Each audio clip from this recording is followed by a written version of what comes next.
Hello, welcome to the Mad Twins film class, revisiting the making of Spread Your Wings with Expanding Your Backyard Drama. In honor of the new 4K restored version, we're going to look back at our first true crack at guerrilla filmmaking, as well as comment on how much things have changed for no budget filmmakers since then. From the get-go, a big change is just what the options and aims would have been in making and releasing a movie like this.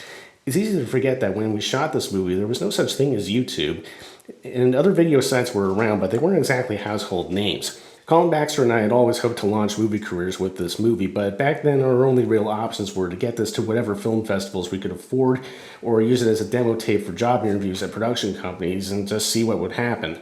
Just a few years later, we and many other filmmakers were able to just put movies up on YouTube and instantly have an audience, which is of course super competitive in and of itself, but at least you're guaranteed a way to have your movie seen.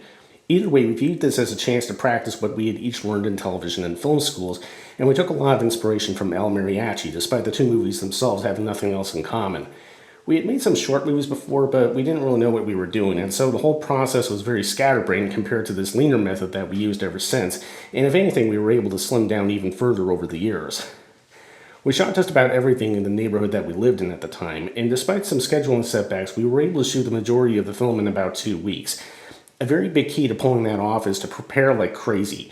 Despite Spread Your Wings being a small drama, I still did a detailed shot list for almost every scene so that we could keep track of what we needed to shoot to tell the story well and not waste time. That kind of prep became even more important once we actually got to shooting, because due to the size of the cast and having to shoot whenever they were available, we almost never had more than 2 actors together at the same time, and often we only had one. A really extreme example, just because of the emotional intimacy involved, is any scene involving April Barlow and Kate Ryan, because despite their characters having heart-to-heart talks in the movie, the two actresses have never met. To this day, this surprises people, but the illusion was made in a very low-tech way, by simply having them act with me on the set, and then we would just use careful editing and lighting to make it look like they were together. While this can make it sound like a bit of a directorial nightmare to make this movie, there was still a chance for the exact opposite to happen and make a scene on the spur of the moment. Nathan Marchanda's introduction scene was originally planned to be at yet another house, but it didn't work out, so at one point when the weather turned before shooting a different scene, we had to just jump in and do this instead. Literally on the walk across the street to this park, I had to plan out the exact actions and camera work in a matter of minutes. Despite that, it was a very pretty scene that said a lot without a single line of dialogue and just Nathan's performance.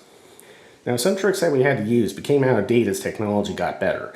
For instance, a lot of tracking shots were done by just folding up a heavy tripod and using it like a Steadicam, but today image stabilization and gimbals can make it look almost like you're shooting on a crane as long as you're walked smoothly. And just imagine, this movie was shot on one of the last mini DV camcorders ever released. These days, anybody with a smartphone can shoot 4K video at 24 frames per second. In 2004, it was a pipe dream to think that literally anyone can shoot cinema quality video. Taking it further, an enormous amount of our budget was just for getting or renting camera and editing equipment.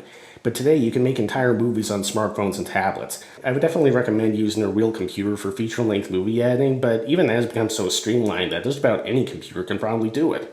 When we finished Spread Your Wings, it found its way into a couple of festivals at the time, but it didn't really get a wide release until we first put it on YouTube and Dailymotion in 2007. Even there, we had to release it as a 6-part miniseries because at the time you couldn't upload videos longer than 10 to 15 minutes depending on the site. But nowadays people can put feature-length movies up in single videos without any problem, so now the entire movie is up in one piece in a format that mimics transferring it to 35mm film. It is genuinely a big relief that we've taken what seemed doomed to be a glorified home video and at last released it in theatrical quality and uncut for you to enjoy. Thank you all for watching, and if you want to make your own movies based on this, go for it. You have the world at your feet now.